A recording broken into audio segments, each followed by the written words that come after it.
మొత్తానికి బీఆర్ఎస్ భవన్లో కేసీఆర్ అధ్యక్షతన బీఆర్ఎస్ ఎల్పీ సమావేశం చాలా వాడివేడిగా సాగింది. సో ఎమ్మెల్యేలు ఎమ్మెల్సీలకు దిశానిర్దేశం చేశారు కేసీఆర్. రేపు జరగబోయేటువంటి అసెంబ్లీ బడ్జెట్ సమావేశాల్లో సో ప్రభుత్వ వైఫల్యాలను ఎండగట్టే విధంగా తమ వ్యవహార శైలి ఉండాలంటూ కూడా తాను ఎలా ఉండాలి, అసెంబ్లీలో ఎలాంటి ప్రశ్నలను లేవనెత్తాలి, ఎలా విమర్శలను తిప్పికొట్టాలి అన్న వాళ్ళకి దిశానిర్దేశం అయితే చేశారు. సో ఓవరాల్గా చూసుకుంటే హామీల అమల్లో వైఫల్యాన్ని ప్రభుత్వంని ఖచ్చితంగా నిలదీయాలనేసి కూడా ఈ సమావేశంలో సో మండలి శాసనసభ సభ్యులకు కావచ్చు, వీళ్ళందరికీ మండలి సభ్యులకు కావచ్చు, వీళ్ళందరికీ కూడా చెప్పినటువంటి పరిస్థితులు అదే ఇన్ఫర్మేషన్ మనకు బయటకు వచ్చింది. దాంతోపాటు ఎస్పెషల్లీ బడ్జెట్ సమావేశాలు కాబట్టి బడ్జెట్కి సంబంధించిన అంటే రాష్ట్రంలో అసలు అప్పులు ఎన్ని తెచ్చిండ్రు, దానికి సంబంధించిన పెట్టుబడులు ఎక్కడ పెట్టిర్రు, దానివల్ల నిజంగా రాష్ట్రానికి ఏమన్నా ఒరిగిందా, రాష్ట్రానికి ఏమన్నా మేలు చేసిర్రా, అట్లాగే ఎస్పెషల్లీ హైదరాబాద్ని ఏమన్నా డెవలప్ చేసే విధంగా ఏమన్నా ఇప్పుడున్నటువంటి కాంగ్రెస్ ప్రభుత్వం ఏమన్నా పూనుకుందా, దాంతోపాటు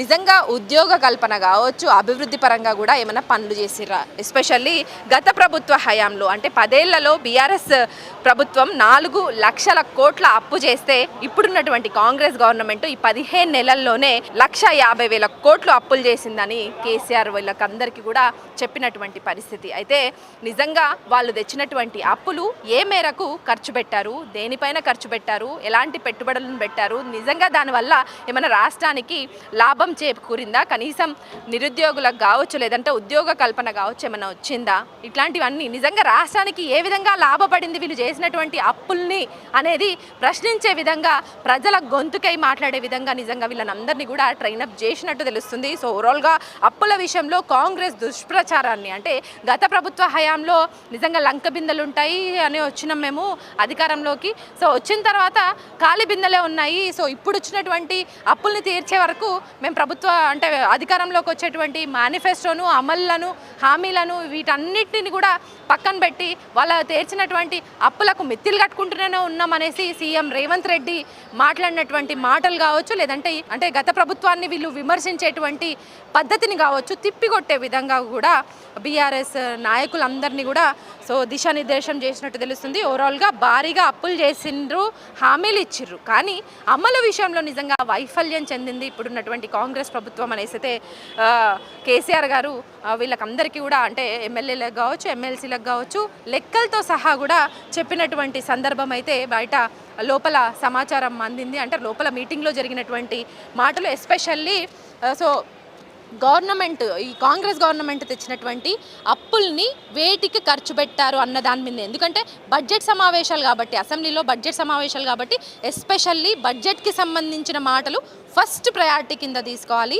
అప్పులేంటి, ఆస్తులేంటి, సో వీటి వివరాలన్నింటినీ కూడా తీసుకొని రావాలి. బీఆర్ఎస్ హయాంలో చేసినటువంటి అప్పులు స్పష్టంగా కూడా ఆస్తుల గురించి సుదీర్ఘంగా వివరించినట్టయితే తెలుస్తుంది. సో ఎమ్మెల్సీలను అందరినీ కూడా ఒక తాటిపైకి తీసుకురావడం కావచ్చు, లేకపోతే వాళ్ళందరూ కూడా ఎల్పీ సమావేశాలు అంటే రేపు జరగబోయేటువంటి అసెంబ్లీ సమావేశాలకు టైంకి అంటే 10 గంటలకు అసెంబ్లీ సమావేశాలు స్టార్ట్ అయితే వీళ్ళందరినీ కూడా 9:30 గంటలకే అక్కడ ఉండాలనేసి కూడా చెప్పినటువంటి సిచ్యువేషన్, అలాంటి సమాచారం కూడా మనకు అందింది. అట్లాగే సెకండ్ ప్రయారిటీ కింద రైతులు, ఇప్పుడు రాష్ట్రంలో రైతులు పడుతున్నటువంటి ఇబ్బందులు అంటే సాగునీరు లేక పంటలు ఏ విధంగా ఎండిపోతున్నాయి, అట్లాగే రైతు రుణమాఫీ రాక, రైతు భరోసా అందక, దాంతోపాటు రైతులు చనిపోయినటువంటి రైతులకు దాదాపు 500 వరకు రైతులు ఈ 15 నెలల్లో తనువు చాలించారు. అట్లాంటి రైతులందరికీ కూడా బీమా అందక వారి కుటుంబ సభ్యులు పడుతున్నటువంటి ఇబ్బందులు, ఇవన్నీ ఓవరాల్గా రైతు సమస్యలు అనేవి నిజంగా ప్రధాన అంశంగా తీసుకొని రైతు సమస్యల్లో అంటే ఇప్పుడున్నటువంటి కాంగ్రెస్ గవర్నమెంట్కి రైతులే వ్యతిరేకంగా చాలా వరకు బయట మాట్లాడుతున్నటువంటి పరిస్థితులు. గ్రౌండ్ లెవెల్లో చూసుకుంటే వాళ్ళ పంట పొలాలు ఎండిపోవడం కావచ్చు, పెట్టుబడి సాయం అందక వారు పడుతున్న ఇబ్బందులను కావచ్చు, సో ఎండగట్టాలి, ప్రభుత్వాన్ని ప్రశ్నించాల్సిన అవసరం ఉంది, ప్రజల గొంతుకై మనం మాట్లాడాల్సిన అవసరం ఉందనేసి చెప్పారు. ఇక మూడో విషయానికి వద్దాం, అంటే మూడో అంశాన్ని కిందికి వస్తే ప్రాజెక్టులు, ఎస్పెషల్లీ కాళేశ్వరం ప్రాజెక్టు కనుక మనం చూసుకుంటే కాళేశ్వరం ప్రాజెక్ట్ని కంప్లీట్గా బంద్ చేసి రైతులకు నీళ్లు రాకుండా చేసింది ఇప్పుడున్నటువంటి కాంగ్రెస్ ప్రభుత్వం. కాళేశ్వరం మీద కుంగిందని సో దాని విషయంలో చాలా వరకు బంద్ చేసేసి కనీసం అక్కడ వైపు ఉన్నటువంటి ఆ నీళ్లు పారేటువంటి అన్ని జిల్లాల్లో పండించేటువంటి పంటలను కంప్లీట్గా ఎండగట్టే పరిస్థితికి దుస్థితికి ఇప్పుడున్నటువంటి రేవంత్ సర్కార్ తీసుకొచ్చింది. కాబట్టి కాళేశ్వరం ప్రాజెక్ట్ని మళ్ళీ పునర్ప్రారంభించే విధంగా మనం క్వశ్చన్ చేయాలి. వాటికి సంబంధించిన పనులు మళ్ళీ స్టార్ట్ చేయాలంటూ కూడా మనం క్వశ్చన్ రేజ్ చేయాలంటూ కూడా మాట్లాడినటువంటి సిచ్యువేషన్ ఈరోజు సమావేశం మాట్లాడారు. ఆ తర్వాత రైతు బంధు కావచ్చు, సాగునీరు ఇవ్వకుండా రైతులను ఇప్పుడున్నటువంటి ప్రభుత్వం ఎట్లా తీవ్రంగా ఇబ్బంది పెడుతుంది అన్న విషయాలను కూడా ప్రస్తావించాల్సిన అవసరం ఉంది. రైతుల తరపున మన గొంతుకై వాళ్ళ వాయిస్ని మనం అసెంబ్లీలో వినిపించాలనేసి కూడా మాట్లాడారు. సో కాళేశ్వరం ప్రాజెక్టు ఒక వంతు అయితే ఇక రైతుల సమస్య కూడా మరో వంతుగా కూడా మనం వాళ్ళ గొంతుకై మాట్లాడాలి. ఎందుకంటే పంట పొలాలు ఎండిపోయి వారు పడుతున్న ఇబ్బందులు నానా గోస చాలా వర్ణనాతీతం. సో వాళ్ళ వాయిస్ అయి మనం మాట్లాడాల్సిన అవసరం ఎంతైనా ఉందన్న ఇన్ఫర్మేషన్ అయితే పాస్ చేశారు. దాని తర్వాత ఇక కాంగ్రెస్ మీద ప్రజల్లో వస్తున్నటువంటి వ్యతిరేకత, ఇక ఇచ్చినటువంటి హామీలు, మేనిఫెస్టోలో పెట్టినటువంటి హామీలు ప్రజలకు ఒక్క ఉచిత బస్సు మినహా మిగతా ఏ పథకం కూడా గ్రౌండ్ లెవెల్లో ఫుల్ ఫ్లెడ్జ్గా అమల్లోనైతే లేదు.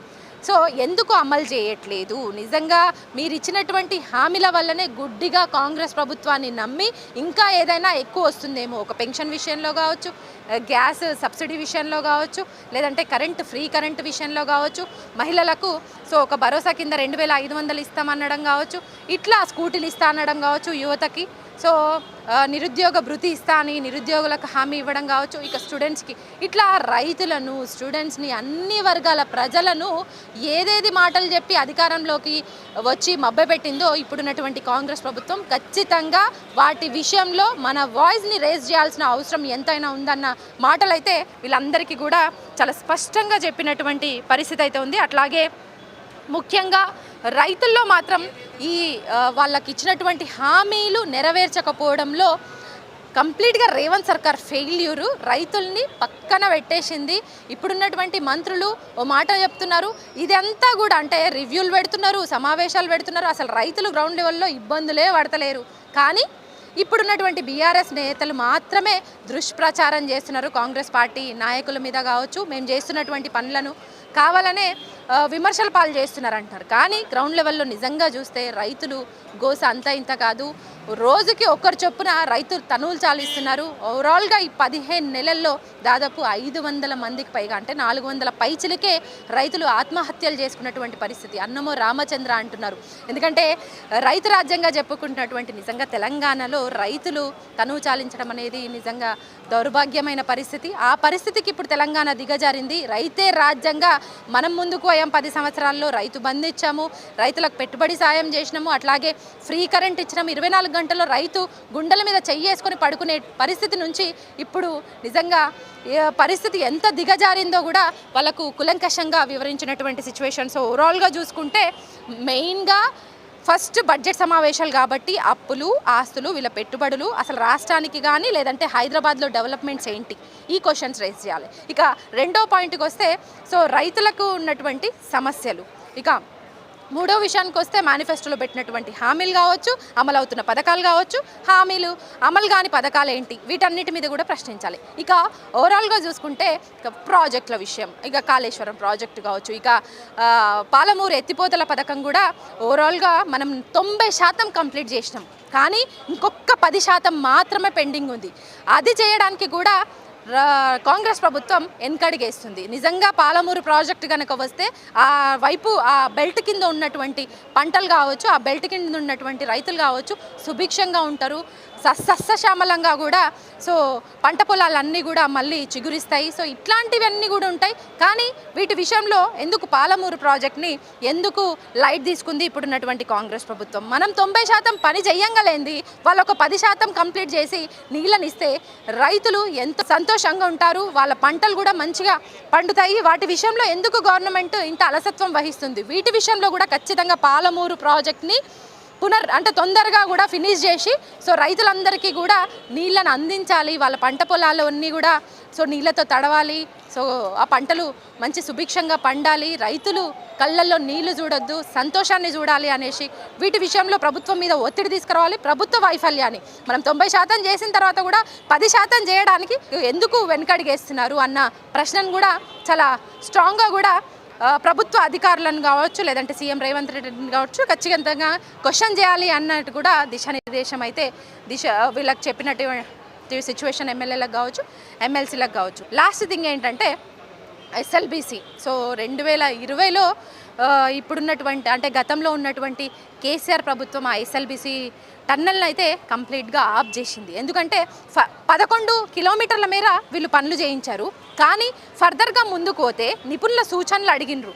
సో ఫర్దర్గా ముందుకు పోతే నీటి విషయంలో అంటే ఆ ప్రాజెక్టు పోతుంటే నీళ్ళు వస్తున్నాయి, సో నిజంగా అక్కడ కొంత ముందుకెళ్ళినా కూడా ప్రమాదం పొంచి ఉంది అని నిపుణుల సూచనల మేరకు ఆ టన్నెల్ని 2020లోనే కేసీఆర్ గవర్నమెంట్, గతంలో ఉన్నటువంటి కేసీఆర్ గవర్నమెంట్ ఆపేసింది. ఎందుకంటే నిపుణుల సూచనలు సలహాల మేరకు దాన్ని ఆపేయడం జరిగింది. మరి ఇప్పుడున్నటువంటి కాంగ్రెస్ ప్రభుత్వం ఎందుకు టన్నెల్ విషయంలో నిపుణుల సూచనలు తీసుకోలేదు? ఎందుకు అట్లా ప్రమాదం పొంచి ఉంది అన్నా కూడా ఎందుకు ముందుకెళ్ళినరు?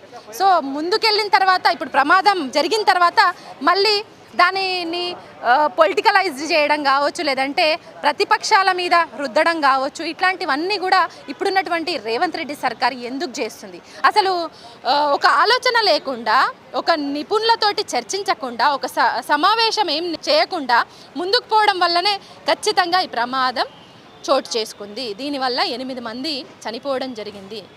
ఇంజనీర్లు కావచ్చు, అక్కడ ఉద్యోగులు కావచ్చు, కార్మికులు కావచ్చు, చనిపోయిన వాళ్లకు నిజంగా గవర్నమెంటే పరిష్కార మార్గాలు చూపించాలి. గవర్నమెంట్ వైఫల్యాల కారణంగానే ఈరోజు టన్నెల్ ఆ దుస్థితి ఏర్పడింది. టన్నెల్కి ఈ ప్రమాదం పొంచి ఉందని తెలిసే మేము ఆ పనులు ముందడికి జరపలేదు. 11 కిలోమీటర్లు పని పూర్తి చేసిన తర్వాత నీళ్లు కావచ్చు, ఊబి కావచ్చు వస్తుంది. ఖచ్చితంగా ఆ టన్నెల్ కూలే ప్రమాదం ఉందని తెలిసిన తర్వాతనే మేము ఆ టన్నెల్ని ఆఫ్ చేసినాం.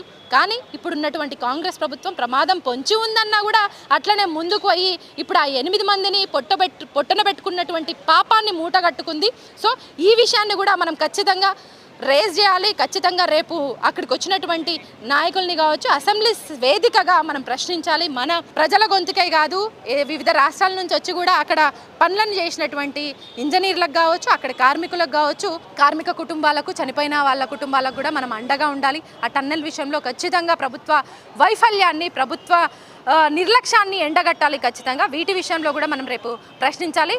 అట్ ది సేమ్ టైం మనకు తెలుస్తున్న సమాచారం మేరకు ఈ అసెంబ్లీ సమావేశాల్లో రేపు గవర్నర్ ప్రసంగం ఉంటుంది. కాబట్టి గవర్నర్ ప్రసంగం రోజు కేసీఆర్ అంటే బీఆర్ఎస్ పార్టీ అధినేత కేసీఆర్ అసెంబ్లీ బడ్జెట్ సమావేశాల్లో పాల్గొనే అవకాశాలు ఉన్నాయి.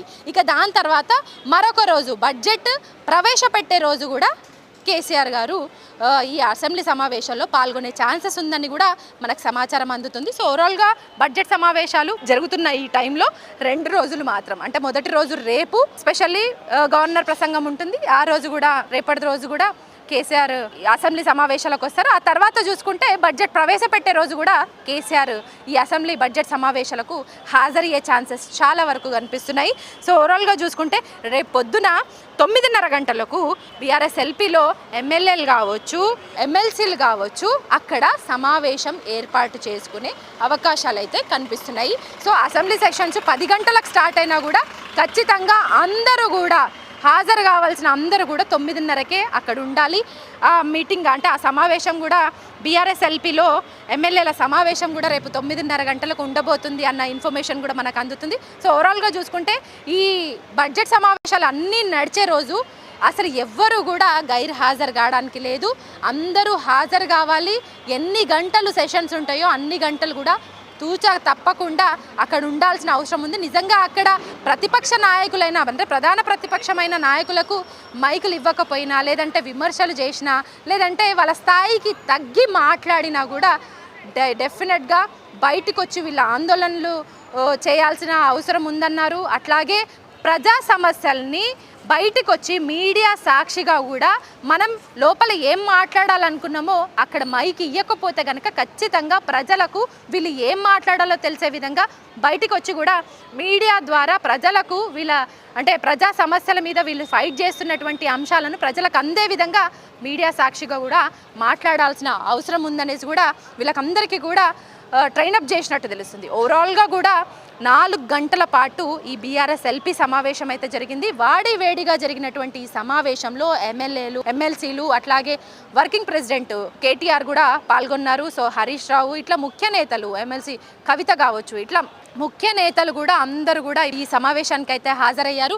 రేపు జరగబోయేటువంటి అసెంబ్లీ బడ్జెట్ సమావేశాలు ఎస్పెషల్లీ చూసుకుంటే బడ్జెట్ ప్రాతిపాదికన తెలంగాణ రాష్ట్రానికి ఏ విధంగా బడ్జెట్ కేటాయింపులు ఉంటాయి, వీటి విషయంలో మనం రేజ్ చేయాల్సిన వాయిస్ చాలా వరకు ఉంది. ఒక ప్రధాన ప్రతిపక్షంగా తగ్గేదే లేదు అన్న విధంగా రేపటి అసెంబ్లీ సమావేశాల్లో మన వాయిస్ ఉండాలి అని కూడా ఇప్పుడు ఇక్కడ మీటింగ్లో పాల్గొన్నటువంటి ఎమ్మెల్యేలకు, ఎమ్మెల్సీలకు దిశానిర్దేశం అయితే చేస్తారు. మరి చూడాలి, రేపు ఉదయం 9:30 గంటలకు బీఆర్ఎస్ ఎల్పీలో ఎమ్మెల్యేల సమావేశం అయితే ఉంటుంది. మరి వాళ్ళు మీడియాతో ఎలా మాట్లాడతారు, రేపు అసెంబ్లీ సెక్షన్స్లో నిజంగా వీళ్ళు ఈ పాయింట్స్ని రేజ్ చేసే మాట్లాడతారు. ఎందుకంటే మీటింగ్ నుంచి బయటకు వచ్చినటువంటి ఎమ్మెల్యేలకు కావచ్చు, మాజీ మంత్రులకు కావచ్చు, అట్లాగే ఎమ్మెల్సీలకు కావచ్చు మనము మాట్లాడించే ప్రయత్నం చేసినాం చాలా, కానీ ఎవ్వరు కూడా లోపల జరిగినటువంటి ఇన్ఫర్మేషన్ని అసలు ఏం చెప్పలేదు. ఒకరిద్దరు మనతో మాట్లాడడం జరిగింది. ఏంటంటే ఖచ్చితంగా రైతుల సమస్యల్ని మేము లేవనెత్తుతాం, రైతులు గ్రౌండ్ లెవెల్లో చాలా ఇబ్బందులు పడుతున్నారు,